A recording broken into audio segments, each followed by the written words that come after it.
100 км 100% градско каране. Тежко задръстване повече от 15 км. Поредните абсурди 60-70 цента. Добро утро на всички! Започваме поредната част от поредицата за сравнение за разход на гориво на дизелов и електрически автомобил.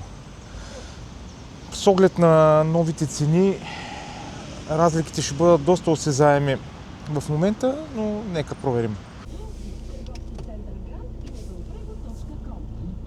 За днес тестът е 100 км 100% градско каране.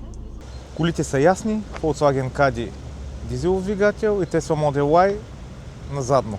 Теслата е заредена на 86%, после зареждаме пак до 86%.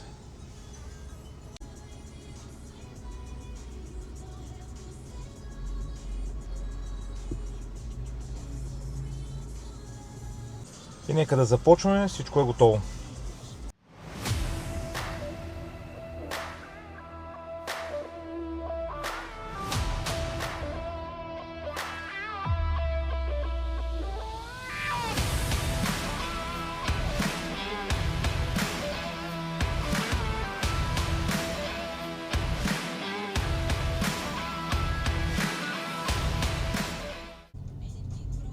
Вече сме посока околовръстното и отиваме в тежко задръстване повече от 15 км. Съвсем съзнателно се набиваме в задръстването, за да видим реалния разход на колите, карайки с 5 км в час. A few moments later. Ние продължаваме да сме на същото място.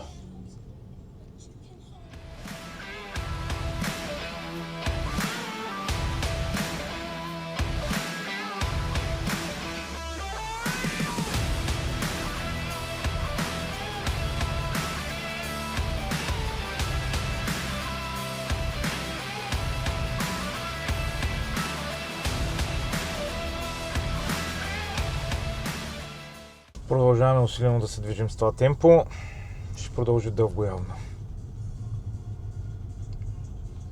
A few moments later.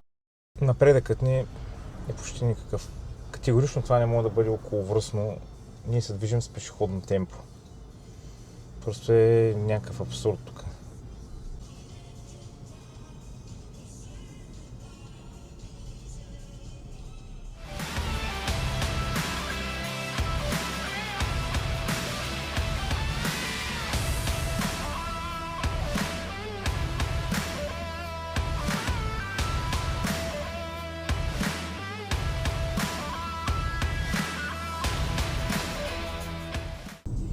Използвам момента, докато обикаляме и заснемаме видеото, да ви покажа поредните абсурди КАТ Пловдив. Просто не мога да разбера тук това място, как съществува, какво се случва тук, но явно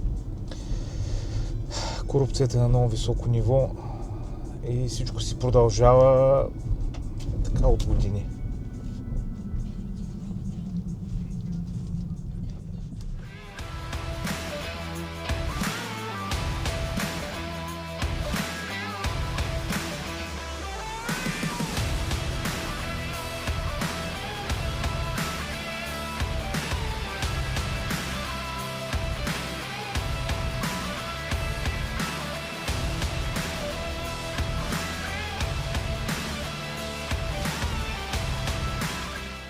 И след изминати 50 км градско, Теслата е похарчила само 6,7 кВт-часа. Ако зареждате на нощна тарифа, се предполага, ако си карате така колата в града, по 10 евроцента, 60-70 цента за обикаляне 50 км в града. След 50 км на кадето разхода е 6,8. Тук сметката е 6,8 по евро и 50. Продължаваме следващите 50 км.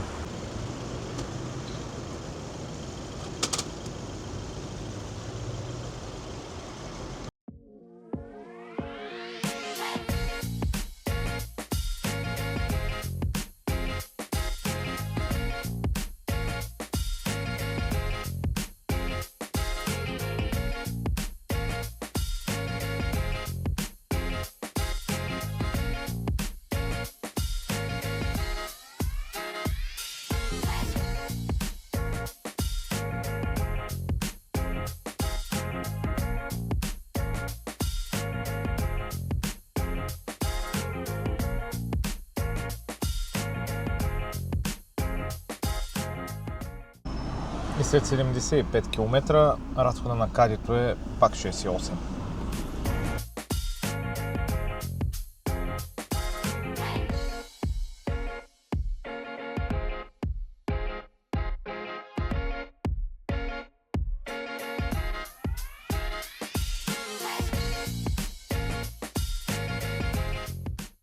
След изминати 100 км, среден разход 13,3.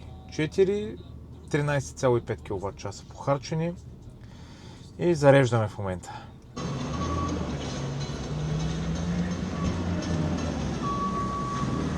И колата вече е готова. За 15-16 минутки я заредихме и сметката е следната. Зареденото количество е 16 кВт, независимо че на колата пише 13,4. Стойността му е 6,30 евро, което е повече от добре.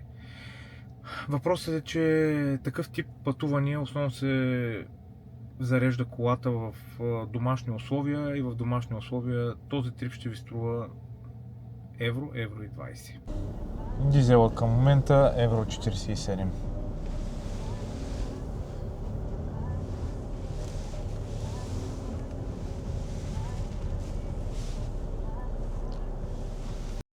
И на колонка 7,13. Смятам, че вече всичко е ясно. След 100 км градско каране, дизелов автомобил 10,50 евро за 100 км. Електрически автомобил след 100 км градско каране 6,30 на бърза зарядна станция. Ако е в домашни условия, евро и 30. Няма какво да се коментира повече, въпреки че ще има хора, които ще кажат, че пак не е изгодно или нещо си друго. Това е реалният резултат на практика на този трип. Така че всеки сам да прецени дали електрическата кола е за него, дали си струва в градски условия или не. Ако харесвате подобен тип съдържание, моля за един лайк, subscribe и да ударите камбанката. Благодаря, че гледахте. До следващото видео. За електрически, като е зареден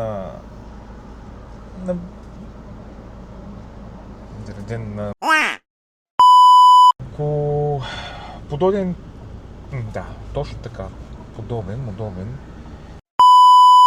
и това не се получи, така че ще го направя от начало.